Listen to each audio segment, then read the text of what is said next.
कुमाऊं के प्रदेश में होली का महत्व अत्यंत उच्च है। यहाँ यह होली को बुराई पर अच्छाई की जीत का प्रतीक माना जाता है। इसे वहाँ खान या फाग के नाम से भी जाना जाता है। यह त्योहार समाज में एकता और समरसता को बढ़ावा देता है और लोग एक दूसरे के साथ खुशियों का हिस्सा बनते हैं। कुमाऊं की होली में कई परंपराएं और रीति रिवाज होते हैं। इसमें लोग भगवान शिव और पार्वती की पूजा करते हैं, जिसमें खासकर गुजिया और बालूशाही जैसी मिठाइयां बनाई जाती हैं। यहाँ लोग आपस में रंग और पानी के बच्चे खेलते हैं और परिवार और दोस्तों के साथ उत्सव का आनंद लेते हैं। कुमाऊं की होली की विशेषताएं। रंगों का उत्सव। कुमाऊं में होली का उत्सव रंगों का महाकुंभ के रूप में मनाया जाता है। यहाँ लोग एक दूसरे पर गुलाल फेंकते हैं और खुशियों का त्योहार मनाते हैं। परंपरागत गीत और नृत्य।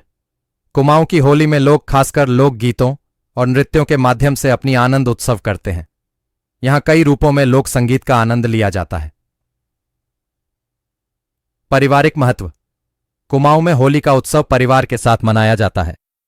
लोग अपने परिवार के साथ उत्सव का आनंद लेते हैं और खुशियों का अनुभव करते हैं। रंगों के त्योहार होली के शुभ दिन सुबह सवेरे ही हम उठे और बैजनाथ शिव मंदिर जाने के लिए तैयार हुए। मंदिर का वातावरण शांत और पवित्र था। हमने भगवान शिव के दर्शन किए था, होली गाई तथा मन में सुख शांति की कामना की। तभी हमें पता चला कि इस बार होली का मुख्य उत्सव कोट भ्रामरी मंदिर में होने वाला है। यह सुनकर हमारा उत्साह दोगुना हो गया। रास्ते में आपको गांव के सभी लोग मिलते गए। आपने एक दूसरे पर खूब रंग लगाए और होली के पारंपरिक गीत गाते हुए कोट भ्रामरी मंदिर की ओर बढ़ते गए। जब आप मंदिर पहुंचे तो वहां का नजारा देखकर हम मंत्रमुग्ध हो गए। पूरा मंदिर परिसर रंगों से सजा हुआ था। हर तरफ खुशी का माहौल था। लोगों ने मिलकर होली गाई, एक दूसरे पर रंग डाले, होली के गीत गाए और खूब नाच गाना किया।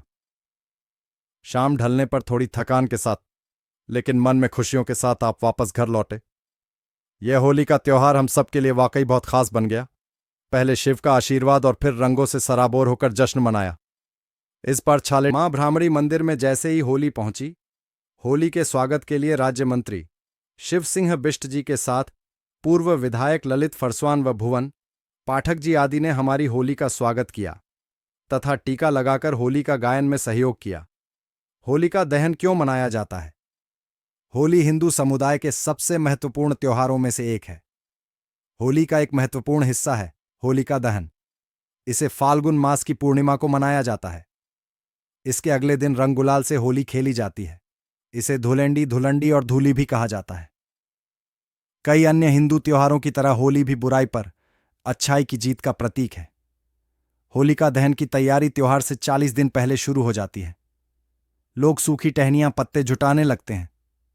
फिर फाल्गुन पूर्णिमा की संध्या को अग्नि जलाई जाती है और मंत्रों का उच्चारण किया जाता है। दूसरे दिन सुबह नहाने से पहले इस अग्नि की राख को अपने शरीर लगाते हैं, फिर स्नान करते हैं। होलिका दहन का महत्व है कि आपकी मजबूत इच्छा शक्ति आपको सारी बुराइयों से बचा सकती है। होलिका दहन बुराई पर अच्छाई की जीत के पर्व के रूप में मनाया जाता है। होलिका दहन की पौराणिक कथा होलिका दहन का पौराणिक महत्व भी है।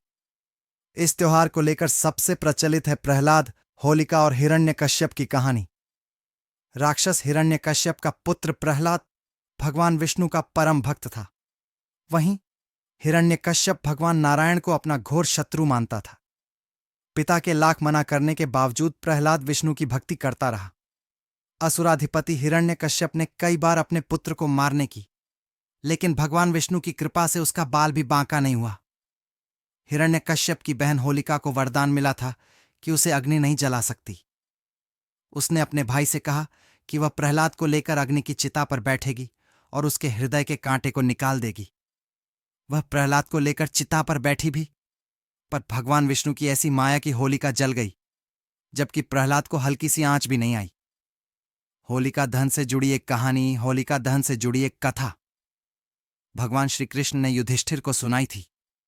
श्री राम के एक पूर्वज रघु के राज में एक असुर नारी थी। वह नगरवासियों पर तरह तरह के अत्याचार करती।